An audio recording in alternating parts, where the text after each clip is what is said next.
In 3 minuti, il TG del quotidiano La Nazione Siciliana. La sinistra in Sicilia vende l'anima al populista De Luca. La vittoria in Sardegna ha creato speranza anche nella sinistra siciliana. Partito Democratico e Movimento 5 Stelle avvertono che potrebbero approfittare degli errori del centrodestra siciliano e sognano di tornare al governo. Sanno che per provarci dovranno candidare Cateno De Luca alla presidenza della regione e se ne stanno facendo una ragione. Basta leggere tra le righe delle loro dichiarazioni.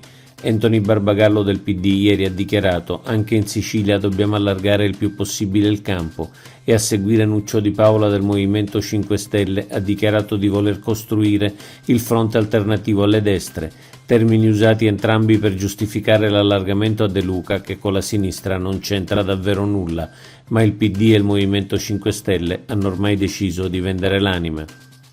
Maurizio Landini, un altro nordista nemico della Sicilia.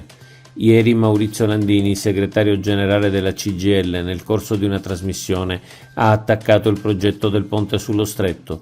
Lo ha fatto dimostrando superficialità e scarsa conoscenza della Sicilia e definendo il ponte addirittura una marchetta. Landini non sa cosa voglia dire per i siciliani attraversare lo stretto con un traghetto minimo in 1 ora e mezza e fino a 6 ore in particolari periodi.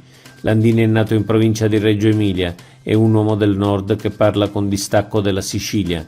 Dopo le sue parole adesso sappiamo anche che è un nemico della nostra isola. Controlli sul grano importato. Nuovi controlli del Corpo Forestale della Regione Siciliana sul grano arrivato in Sicilia. Gli agenti del Nucleo Operativo Regionale Agroalimentare NORAS in 3 diversi interventi hanno prelevato campioni di grano giunti a bordo di navi nel porto di Pozzallo. Controlli degli assessorati dell'agricoltura e del territorio. Entro una settimana si conosceranno gli esiti delle analisi e l'eventuale presenza di glifosato e pesticidi superiori ai limiti di legge. Piano Industria 2030 della Regione Siciliana. L'assessore regionale alle attività produttive Edi Tamaio ha presentato ieri a Palermo durante il forum Act Tank Sicilia il Piano Industria 2030 della Regione Siciliana.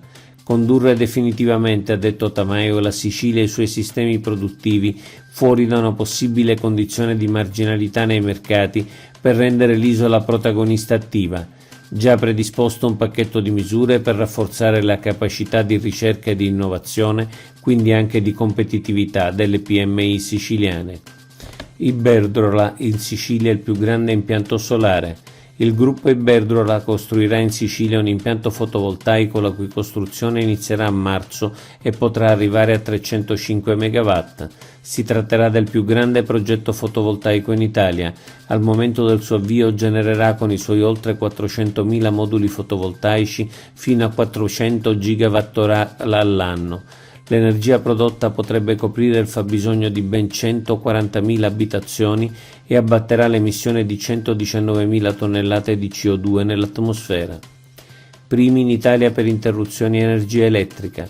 Un altro record della Sicilia. Siamo la prima regione italiana per frequenza delle interruzioni dell'energia elettrica. In Sicilia nel 2021 si sono verificate in media 4,7 interruzioni per utente rispetto a una media nazionale di 2,1. Interruzioni dovute principalmente alla carenza di connessioni stabili alla rete elettrica. È uno dei dati più curiosi dell'interessantissimo rapporto di Act Tank Sicilia 2024 presentato ieri a Palermo. Oggi è tutto. Per l'informazione del quotidiano La Nazione Siciliana. Trovate gli articoli completi su www.lanazionesiciliana.eu.